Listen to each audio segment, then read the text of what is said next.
अस्सलामुअलैकुम, welcome to another video of TypeScript quiz preparation. उम्मीद है कि आप सब लोग खैरियत से होंगे और रेगुलरली अपनी टाइपिस्क्रिप्ट की प्रैक्टिस कर रहे होंगे। जैसे कि आप लोग को मालूम है कि लास्ट वीडियो के अंदर हम लोग ने सर्जिया की रेपो के स्टेप 8 तक कवर अप कर लिया था।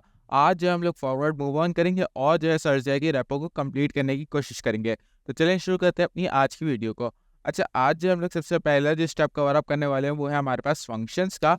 सबसे पहले जो हम लोग फंक्शंस देख लेते हैं कि वो हमारे पास क्या होते हैं और क्यों हम फंक्शंस यूज़ करते हैं।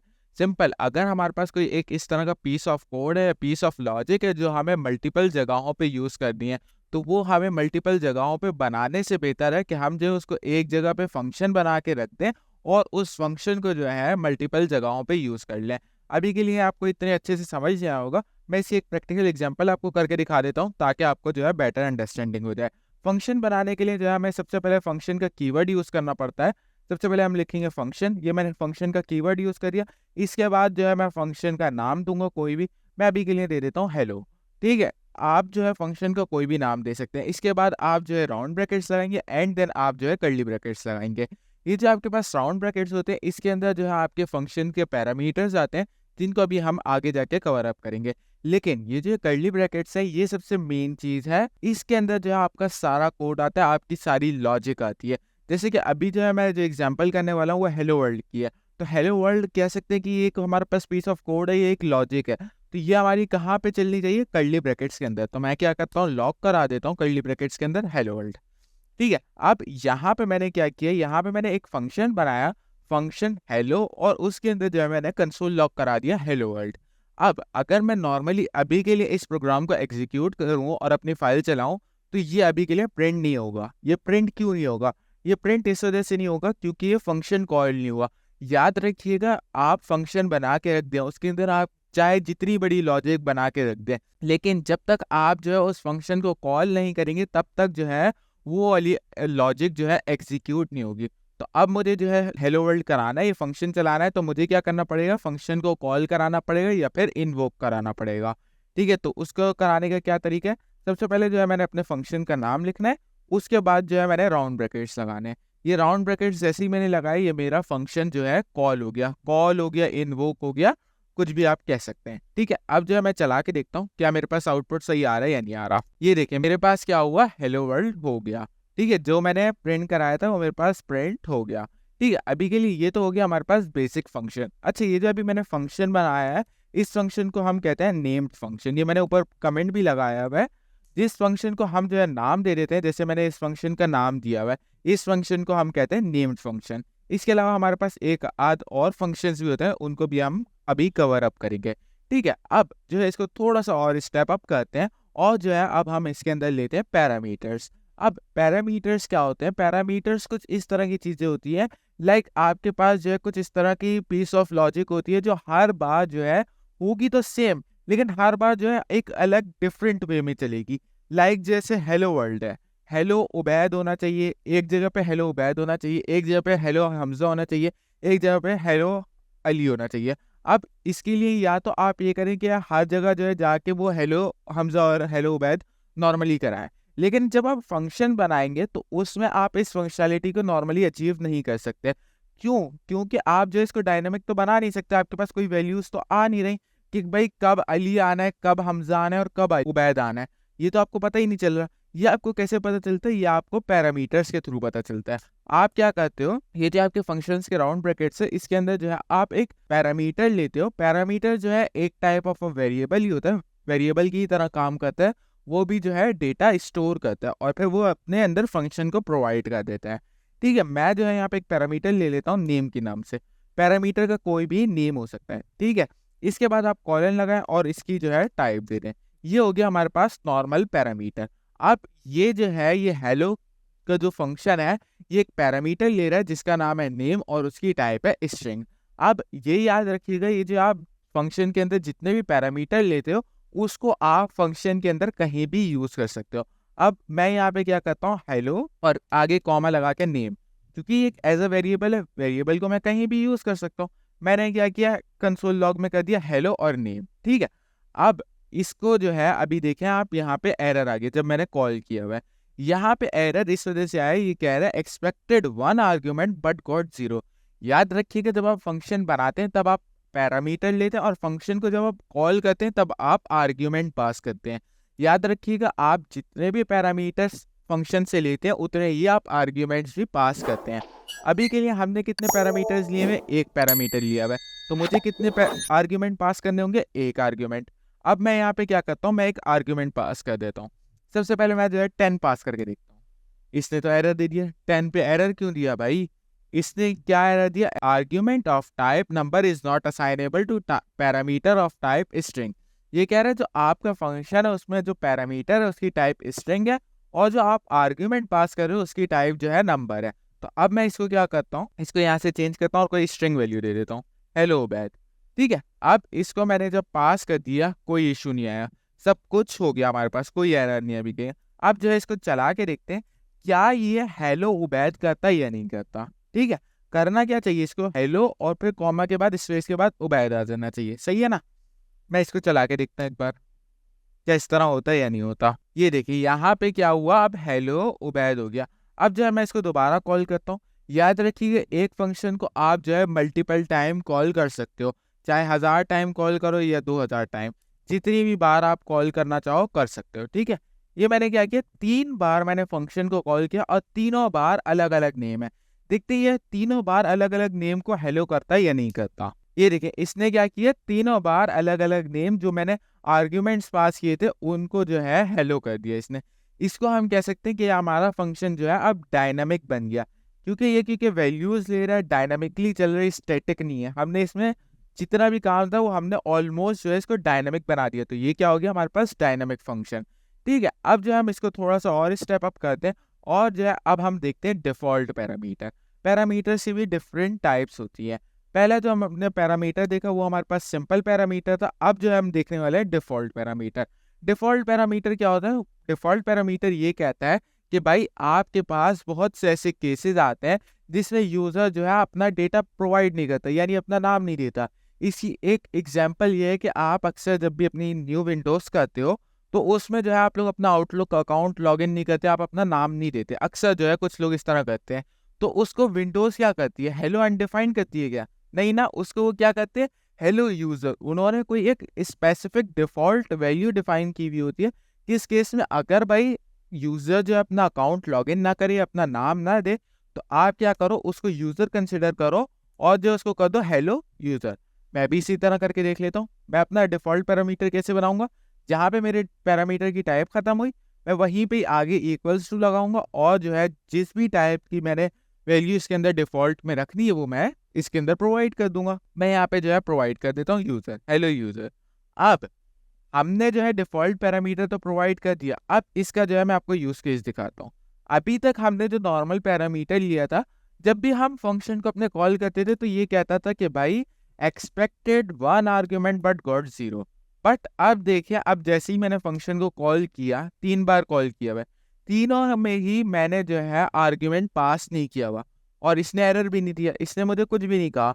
इसने क्यों कुछ नहीं कहा, इसने इस वजह से नहीं कहा क्योंकि जो हमारा पैरामीटर था उसके पास डिफॉल्ट एक वैल्यू थी। याद रखिएगा जो भी फंक्शन एक पैरामीटर ले रहा होगा और वो डिफॉल्ट पैरामीटर होगा, उसको कॉल करते वक्त आर्ग्यूमेंट पास करना जरूरी नहीं है। ठीक है, वो आर्ग्यूमेंट जबरदस्ती मांगता नहीं है, आप चाहे तो दे सकते हैं। अभी मैं एक काम करता हूँ, मैं पहले वाले में पास नहीं करता, दूसरे वाले में पास कर देता हूँ। दूसरे में मैंने कर दिया उबैद। ठीक है, मैंने यहाँ पे क्या किया, उबैद पास कर दिया। अब जो है चला के देखते हैं इसमें, मैंने पहले में कुछ भी पास नहीं किया, दूसरे में उबैद पास किया और तीसरे में कुछ नहीं पास किया। अब देखते हैं हमारे पास क्या आउटपुट आता है। ये देखें हमारे पास क्या हुआ, पहली बार में मैंने कोई भी आर्ग्यूमेंट पास नहीं किया था, इसने क्या कर दिया, हेलो यूजर। दूसरे में मैंने पास किया था आर्ग्यूमेंट, इसने क्या किया, जो मैंने आर्ग्यूमेंट में वैल्यू पास की थी उसको ओवरराइड कर दिया। याद रखिएगा जब भी आप कोई डिफॉल्ट पैरामीटर यूज करते हैं और उसमें आप उस फंक्शन को कॉल करते हुए आर्ग्यूमेंट पास कर देते हैं तो जो डिफॉल्ट वैल्यू होगी वो ओवरराइड हो जाएगी। ठीक है, इसने यहाँ पे क्या किया, ओवरराइड किया और जो मैंने आर्ग्यूमेंट में वैल्यू पास की थी वो उसके साथ इसने हेलो कर दिया। ठीक है, तीसरे में भी मैंने पास नहीं की थी, उसने जो डिफॉल्ट पैरामीटर था उसने वो वाली वैल्यू यूज कर ली। ठीक है, अब जो हम आगे बढ़ते हैं और जो है हम थोड़ा सा और इसको स्टेप अप करते हैं। अभी के लिए जो है मैं रेपो ओपन कर लेता हूँ ताकि जो है मुझे थोड़ी और बेटर अंडरस्टैंडिंग हो जाए। चीज़ों की कि हमारे पास और कौन कौन से टॉपिक्स हैं। अभी हमने क्या किया, नॉर्मल फंक्शन पढ़ लिया। अब ये कह रहे हैं ऑप्शनल पैरामीटर होते हैं हमारे पास कोई फंक्शंस के अंदर। ठीक है, ऑप्शनल पैरामीटर क्या होते हैं? ऑप्शनल पैरामीटर ये होते हैं कि हमारे पास अक्सर कुछ इस तरह के यूज केसेस बन जाते हैं। अभी के लिए हमने डिफ़ॉल्ट पैरामीटर तो देख लिया, कुछ इस तरह के बन जाते हैं कि भाई यूज़र पास करे तो ठीक है, नहीं करे तो ना करे। कर ले अगर यूज़र तो उसकी भलाई है, ना करे तो ना करे। तो उस पैरामीटर को हम कहते हैं ऑप्शनल पैरामीटर। और ऑप्शनल पैरामीटर हम कैसे बनाते हैं? वो हम बनाते हैं क्वेश्चन मार्क के साइन से। जैसे ही हमारे पैरामीटर का नाम है उसके बाद हम क्वेश्चन मार्क लगाएंगे, उसके बाद हम कॉलन और उसकी टाइप बना देंगे।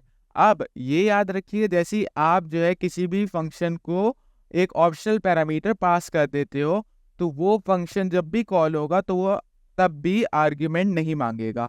वो कहेगा भाई दे सकते हो तो दो, अदरवाइज ना दो। अब इसमें एक इशू है। इसमें क्या इशू है? जैसे मैंने हेलो और नेम किया है, जो मेरे पैरामीटर में वैल्यू आ रही है मैंने वो पास कर दी। अब अगर मैं जो है इसको चला के देखूं आपको, दूसरी दफ़ा में मैंने जो है आर्ग्यूमेंट पास किया हुआ, पहली और तीसरी दफ़ा में मैंने आर्ग्यूमेंट पास नहीं किया हुआ। इसने ये देखें क्या किया, हेलो अनडिफाइंड, हेलो अनडिफाइंड। जब मैंने आर्ग्यूमेंट पास नहीं किया तो इसने क्या किया, अनडिफाइंड कर दिया, क्योंकि ये क्या हो गया, अनडिफाइंड है अभी के लिए।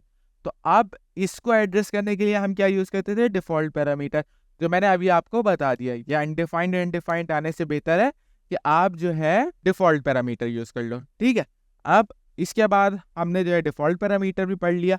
अब हमारे पास अगला एक पैरामीटर आता है रेस्ट पैरामीटर। अब हमें रेस्ट पैरामीटर क्या कहता है?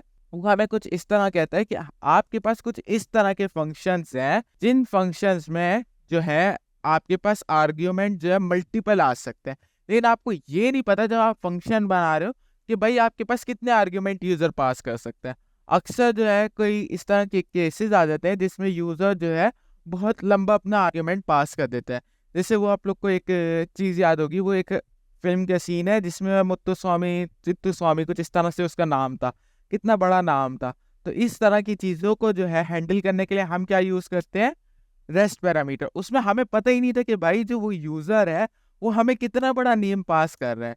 तो हम उस केस में क्या करते हैं, हम जो है अपने पैरामीटर्स को रेस्ट पैरामीटर बना देते हैं। पैरामीटर एक होता है बट वो क्या करता है, वो जो है लेता मल्टीपल आर्ग्यूमेंट्स है, वो एक्सेप्ट जो है मल्टीपल आर्ग्यूमेंट्स कर लेता है। अब रेस्ट पैरामीटर बनाने का क्या तरीका है? वो ये तरीका है कि आप जो है सबसे पहले लगाएंगे डॉट, 3 डॉट लगाए, इसके बाद अपने कोई भी पैरामीटर का नाम देना है, नाम देंगे, इसके बाद आप कॉलन लगाएंगे और इसकी टाइप आप देंगे जिस भी टाइप की इसके अंदर वैल्यूज आनी है। उसके बाद आप नॉर्मल टाइप नहीं देंगे, इसको आप टाइप देंगे एरे की। याद रखिए क्योंकि मैंने आपको बताया इसमें मल्टीपल टाइप की ये चीज़ें एक्सेप्ट कर लेगा। जितनी भी बड़ी आप जितनी भी ज़्यादा दे सकते हो आप दे सकते हो। तो अब ये क्या हुआ, लिस्ट होगी, और लिस्ट हम किस में स्टोर करते हैं, एरे के अंदर। तो इसकी टाइप क्या बनेगी, एरे। अब मैं चाह रहा हूँ कि स्ट्रिंग की वैल्यूज आए, तो मैंने यहाँ पे क्या कर दिया, स्ट्रिंग एरेस को टाइप डिफाइन कर दी। अब मैं ये बाकी वाले जो है कमेंट करता हूँ और मैं यहाँ पे जो है मल्टीपल आर्ग्यूमेंट्स पास करके देखिए यहाँ पे मेरे पास क्या है, एक पैरामीटर, लेकिन यहाँ पे मैं क्या करूँगा, मल्टीपल आर्ग्यूमेंट्स पास करता रहूँगा। हमजा, अली, ठीक है, मैं और भी पास कर देता हूँ, अहमद। देखिए मैंने कितने किए, 4 आर्ग्यूमेंट पास कर दिए, बट मेरा फंक्शन क्या कर रहा है, एक पैरामीटर ले रहा है। ये फायदा होता है हमारे पास रेस्ट पैरामीटर का। और याद रखिएगा जो भी आपके पास रेस्ट पैरामीटर में वैल्यूज आती है, जो भी आर्ग्यूमेंट से वैल्यूज आती हैं, वो सारी जाके एरे के अंदर स्टोर होती हैं। ठीक है, मैं क्या करता हूँ, इसको एक दफा आपको चला के भी दिखा देता हूँ। ये देखिए इसने क्या किया, हेलो, और एरे में पूरी एरे इसने प्रिंट कर दी। ठीक है, अब एक बात और याद रखिए, जो नेम है, ये जो रेस्ट पैरामीटर है, इसके ऊपर आप एरे के मेथड्स भी चला सकते हो, क्योंकि ये एरे है तो इसको जरूर चला के देखिएगा। ठीक है, इसके बाद हम जो है थोड़ा सा और आगे बढ़ते हैं और अपने बाकी फंक्शंस देखते हैं। अब हमारे पास जो है फंक्शंस के अंदर 2 टाइप के और फंक्शंस हैं, आई थिंक सो। एक फंक्शन हमारे पास जो है, एक आता है एनोनिमस फंक्शन और एक हमारे पास आता है एरो फंक्शन। ठीक है, अब एनोनिमस फंक्शन क्या कहता है, एनोनिमस फंक्शन ये कहता है कि भाई आप जो है उसको नाम ना दो, यानी जिसका कोई नाम ना होगा वो क्या है, एनोनिमस है। तो जो भी फंक्शन जिसका नाम नहीं होता वो क्या होता है, एनोनिमस फंक्शन होता है। और ये एनोनिमस फंक्शन हम अक्सर कहाँ पे यूज करते हैं, हम अक्सर इस एनोनिमस फंक्शन को हम यूज करते हैं रिटर्न टाइप में। लाइक मैंने एक फंक्शन बनाया माय नेम, ठीक है, एक सेकंड स्पेलिंग सही कर लो, माय नेम, ये मेरा नॉर्मल फंक्शन है। मैंने यहाँ पे क्या किया, इसको रिटर्न करा दिया और रिटर्न में मैंने क्या किया, एक फंक्शन पास कर दिया। रिटर्न में मैं क्या करूंगा, रिटर्न में जो भी मैं फंक्शन पास कर रहा हूँ वो एनोनिमस फंक्शन होगा, वो नेम फंक्शन नहीं होगा। मैं क्या करूंगा, यहाँ पे सिंपल मैंने अपना फंक्शन बनाया और ये मैंने पास कर दिया। अब ये जो रिटर्न में फंक्शन पास हुआ है, ये हुआ है एक एनोनिमस फंक्शन। ठीक है, याद रखिए जिस भी फंक्शन का नाम नहीं होता वो क्या होता है, एनोनिमस फंक्शन होता है। ठीक है, अब जो है हम लोग अगले फंक्शन की तरफ बढ़ते हैं जो हमारे पास आता है लैम्डा फंक्शन भी कह सकते हैं, और इसको हम कह सकते हैं एरो फंक्शन। ठीक है, अब लैम्डा फंक्शन क्या होता है, लैम्डा फंक्शन में जो है एक बहुत अच्छी चीज है कि एक तो ये कोड भी बहुत कम कर देता है, और इसका एक बहुत बड़ा फायदा कि इसमें आपको रिटर्न नहीं यूज करना पड़ता, ये खुद ब खुद रिटर्न कर देता है ऑटोमेटिकली। लाइक ये जो हमारे नॉर्मल फंक्शन है, यहाँ पे अगर ये फंक्शन हेलो मैं देखूँ, ये नॉर्मल फंक्शन है, नेम्ड फंक्शन है। इसके अंदर अगर मुझे कुछ रिटर्न करना है तो मुझे रिटर्न का कीवर्ड यूज करना पड़ेगा, और अगर मेरे दूसरे भी फंक्शंस हैं उनके अंदर भी जो है मुझे रिटर्न कीवर्ड यूज करना पड़ेगा। अब इस सब चीजों को रिजॉल्व जो हमारे पास करता है वो हमारे पास करता है लैम्डा फंक्शन। लैम्डा फंक्शन क्या कहता है, वो कहता है आप मुझे बनाओ, मैं ऑटोमेटिकली सब कुछ रिटर्न कर दूंगा।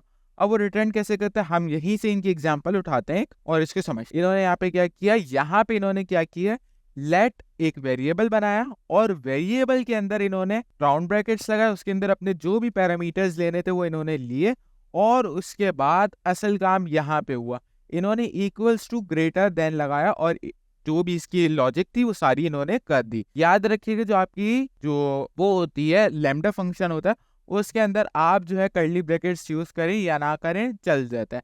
अगर आप जो है मल्टीपल लाइन पे होंगे तब आपको जो है कर्ली ब्रैकेट्स यूज करने चाहिए, ताकि जो है वो आराम से कोई इशू ना दे। अगर आप सिंगल लाइन में काम कर रहे हैं तो आप कर्ली ब्रैकेट्स ना यूज करें। ठीक है, अब इस ये जो लैम्डा फंक्शन है इसको कॉल हम कैसे करेंगे वो अभी हम लोग देख लेते हैं। माई एड 4, और मैं इसको जैसे नॉर्मली कॉल करता था मैंने वैसे ही कॉल कर दिया, इसने मुझे कोई इशू क्रिएट भी नहीं किया। ठीक है, ये हमारे पास हो गया लैम्डा फंक्शन और एनोनिमस फंक्शन भी कवर अप। अब हम आगे बढ़ते हैं और हम जो अगला हमारा स्टेप है एसिंग फंक्शन। अब एसिंग फंक्शन हमारे पास बहुत इंपॉर्टेंट चीज है। एसिंग फंक्शन को समझने से पहले जो है हमें कॉल बैक फंक्शन समझना पड़ेगा। अब कॉल बैक फंक्शन हमारे पास क्या होता है, कॉल बैक फंक्शन हमारे पास ये होता है कि हमने एक फंक्शन के अंदर दूसरे फंक्शन को कॉल कर दिया तो उसको कहते हैं कॉल बैक फंक्शन। ये हम तब यूज करते हैं जब हमारे पास कुछ इस तरह की फंक्शनैलिटीज होती हैं, जब हमारे पास दो पीस ऑफ कोड एक साथ चलने होते हैं। लाइक मैं चाह रहा हूँ कि एक फंक्शन कॉल हो माई नेम का, ठीक है, और माई नेम के अंदर जो है मुझे एक और फंक्शन से कोई डेटा आ रहा है वो चाहिए। वो एक फंक्शन जब चलेगा तो उसमें एक डेटा आएगा वो मुझे चाहिए, तो मैं क्या करता हूँ उसको कॉल बैक फंक्शन बना देता हूँ। अब कॉल बैक फंक्शन कैसे बनाते हैं वो मैं अभी आपको बताता हूँ। सबसे पहले एक फंक्शन बना लेते हैं कॉल मी, ठीक है, फंक्शन का नाम हम कुछ भी रख लेंगे, और ये मैंने नॉर्मल फंक्शन बना लिया। अब इस फंक्शन को बनाने के बाद इस फंक्शन के अंदर मैं कोई भी पैरामीटर नहीं लेता, और इस फंक्शन के अंदर मैं कर देता हूँ कॉल मी। ठीक है, एक कंसोल लॉग करा दिया जिसमें मैंने लिख दिया कॉल मी। ठीक है, अब मैं क्या करूंगा, ये तो हो गया मेरा नॉर्मल फंक्शन। अब मैं चाह रहा हूँ ये फंक्शन जो है मेरे किसी दूसरे फंक्शन के साथ चले, तो मैं क्या करता हूँ एक दूसरा फंक्शन भी बना लेता हूँ, इसका नाम दे देता हूँ कॉल मी 2, और इसके अंदर मैंने कर दिया कंसोल लॉग कॉल मी 2। ठीक है, अभी के लिए तो ये हो गया सिंपल।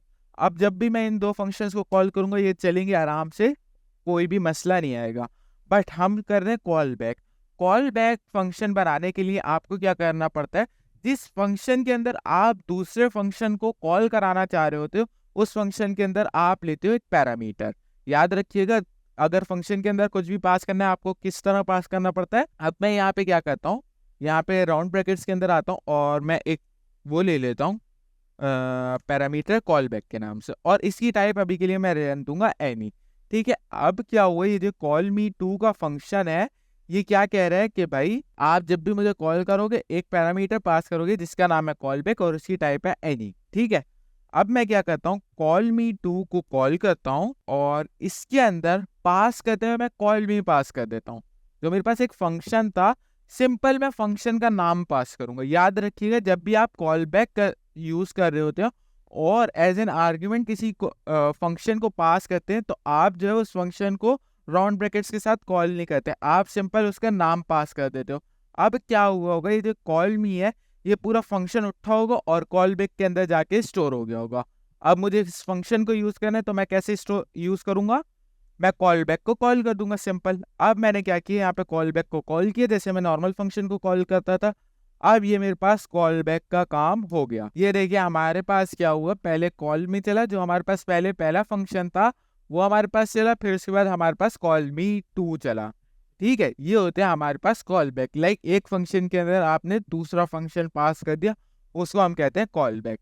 इसके अलावा हमारे पास एक और टाइप के कॉल बैक होते हैं, उसको हम कहते हैं call back hello. Call back hello क्या होते हैं, कॉल बैक के अंदर कॉल बैक के अंदर कॉल बैक, इस तरह मल्टीपल कॉल बैक, उसको हम कहते हैं कॉल बैक हेल, जिससे हमें बचना चाहिए। कॉल बैक हेल में अभी आपको समझा नहीं रहा क्योंकि वो इतना चांसेस भी नहीं कि आपके क्विज में ना आए, लेकिन आप जो है वो जरूर पढ़िएगा, वो बहुत इंपॉर्टेंट चीज़ है। अब उसका जो हमारे पास सॉल्यूशन आया कॉल बैक हेल का, मैं आपको बता दूं कि कॉल बैक हेल हमें यूज नहीं करना चाहिए। कॉल बैक हेल का हमारे पास सॉल्यूशन आया प्रोमिसेस। प्रोमिसेस हमें क्या कहते हैं, प्रोमिसेस हमें ये कहते हैं कि भाई अगर आपके पास कोई इस तरह का पीस ऑफ कोड है, मल्टीपल कॉल बैक्स चल रहे हैं और इस तरह का है कि आपको कुछ रिजॉल्व रिजेक्ट की, यानी कोई स्टेट से आपके पास ये हो गया कंप्लीट काम या नहीं हुआ, तो इस तरह की चीजें हैं, तो आप क्या करो, प्रॉमिस को यूज कर लो। अब जब मैं एक प्रॉमिस बना के आपको दिखाता हूँ, इसका नाम रख देते हैं माय प्रॉमिस। सबसे पहले मैंने जो है एक वेरिएबल बना लिया, इसके बाद मैं क्या करूंगा, इक्वल्स टू, अब जो असल मैंने काम करना है न्यू। न्यू का कीवर्ड हमारा क्या कहता है, एक कॉपी बना देता है, और कॉपी हम किस चीज की बनाएंगे, एक प्रॉमिस की। अब ये जो प्रॉमिस है ये हमें जावास्क्रिप्ट ने प्रोवाइड किया हुआ है। अब इसने कोई ना कोई वादा बना के एक कॉपी बना के रखी हुई है, अब उस वादे को हमने यूज करते हुए अपने सारे काम करने होते हैं। ठीक है, अब मैं क्या करूंगा, प्रॉमिस राउंड ब्रैकेट्स, और फिर उसके बाद मैं इसके अंदर भी राउंड ब्रैकेट्स लगाऊंगा, और इसके अंदर मैं अपना कॉल बैक पास कर, ये मैंने पास कर दिया। अब इसके अंदर क्या हुआ, ये जो सबसे पहले याद रखिएगा, ये जो प्रॉमिस होता है ये खुद में एक कॉल बैक लेता है, ये खुद काम नहीं करता, ये कॉल बैक लेता है, उस कॉल बैक से सारा काम कराता है। और ये जो कॉल बैक होगा, ये जो राउंड ब्रैकेट्स है, इसके अंदर हमारे पास 2 पैरामीटर आते हैं, और ये जो 2 पैरामीटर होते हैं, इनका नाम वैसे कुछ भी हो सकता है, लेकिन ये 2 पैरामीटर खास टाइम पे चलते हैं। एक होता है हमारे पास रिजॉल्व और एक होता है रिजेक्ट। पहला पैरामीटर याद रखिएगा रिजॉल्व का होगा, दूसरा रिजेक्ट का होगा। ठीक है, और रिजॉल्व और रिजेक्ट और एक और हमारे पास चीज होती है पेंडिंग।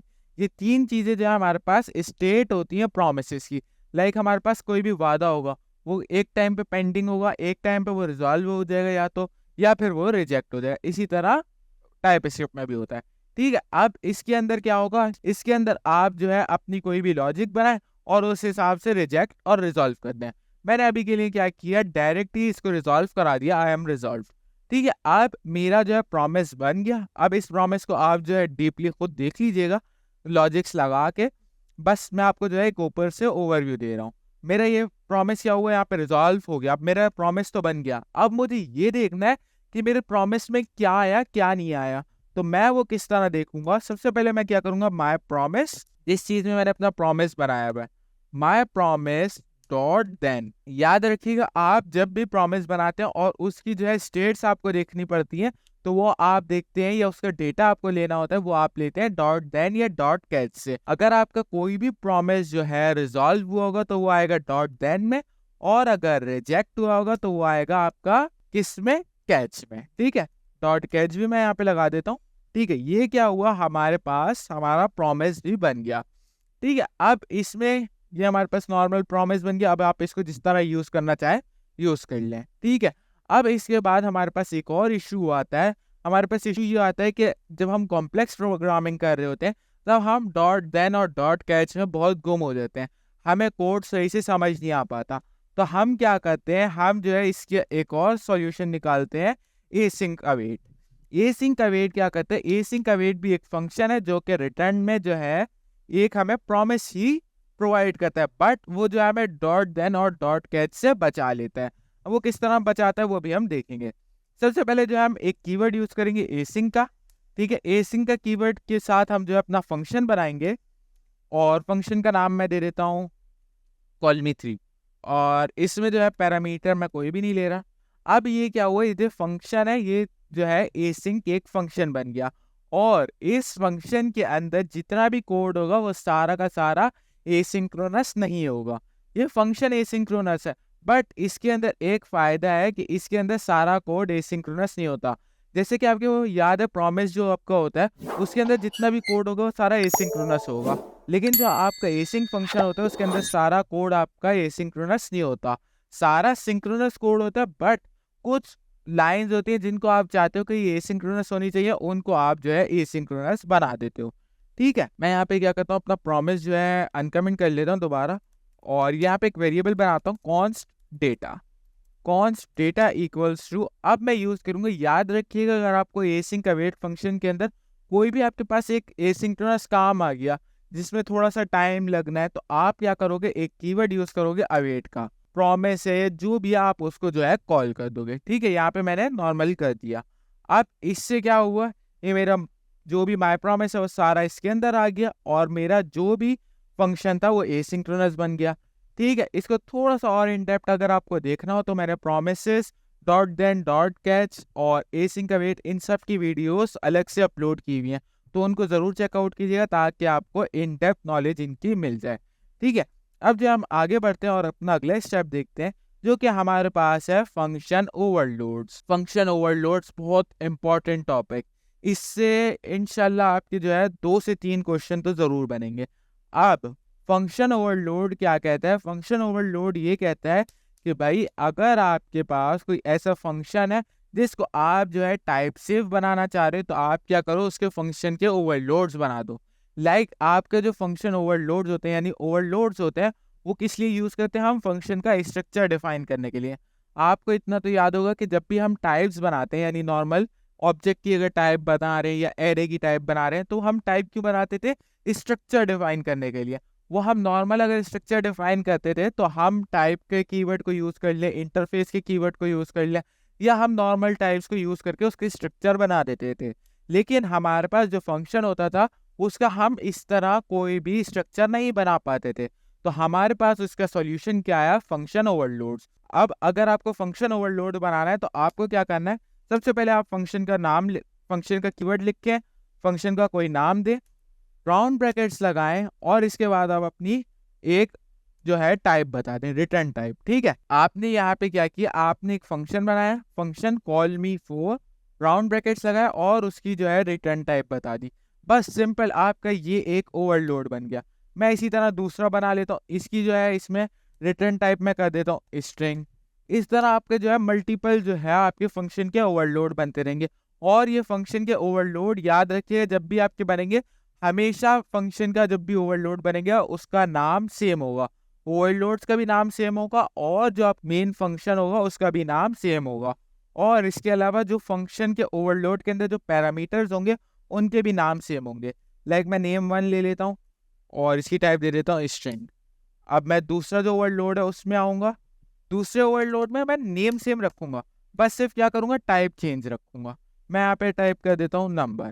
ठीक है, याद रखिए जो आपके फंक्शन ओवरलोड्स होते हैं ये आप सिर्फ टाइप बनाने के लिए, यानी स्ट्रक्चर डिफाइन करने के लिए यूज करते हो। ठीक है, अब मैं क्या करता हूँ, अब अपना मेन फंक्शन बना लेता हूँ, फंक्शन कॉल मी फॉर, मैं फिर वही फंक्शन का नाम रखूंगा। ठीक है, और अब जो है जब मैं फंक्शन बना रहा हूँ वही अपने पैरामीटर का नाम रखूंगा जो मैंने पैरामीटर लिया था, ठीक है, जो मैंने ओवरलोड्स में लिया था। और इसको पैरामीटर की टाइप जो है इस बार जब मैं फंक्शन बना रहा हूँ तो मैं रख दूंगा एनी टाइप, और रिटर्न टाइप भी मैंने इसकी रखनी है एनी। या तो आप यहाँ पे टाइप एनी रख दें, या फिर आप यहाँ पे क्या करें, टाइप की जो है वो यूनियन लिटरल्स बना दें। ठीक है, और अब आप अपना नॉर्मल फंक्शन यूज कर सकते हैं। यह आपका बन गया स्ट्रक्चर पूरा का पूरा आपके फंक्शन का। ठीक है, अब एक और फायदा मैं आपको बताता हूँ इसका, मैंने यहाँ पे कंसोल लॉक करा दिया। अब जब भी आप कॉल मी फॉर को जो है इन्वोक करेंगे, मैंने यहाँ पे क्या किया, कॉल मी फॉर, ये मैंने फंक्शन इन्वोक किया। अब ये फंक्शन जब इन्वोक होगा इसके अंदर एक पैरामीटर आ रहा है। आप ये जो पैरामीटर है या तो ये स्ट्रिंग हो सकते हैं या तो ये नंबर हो सकता है। इसके अलावा अगर किसी भी टाइप का डेटा इसके अंदर आप पास करेंगे ये एरर दे देगा। मैं ट्रू देता हूँ, इसने एरर दे दिया। मैं यहीं पे ही जो है नंबर दे देता हूँ, कोई एरर नहीं दिया, चल गया। यही होता है हमारे पास फंक्शन ओवरलोड।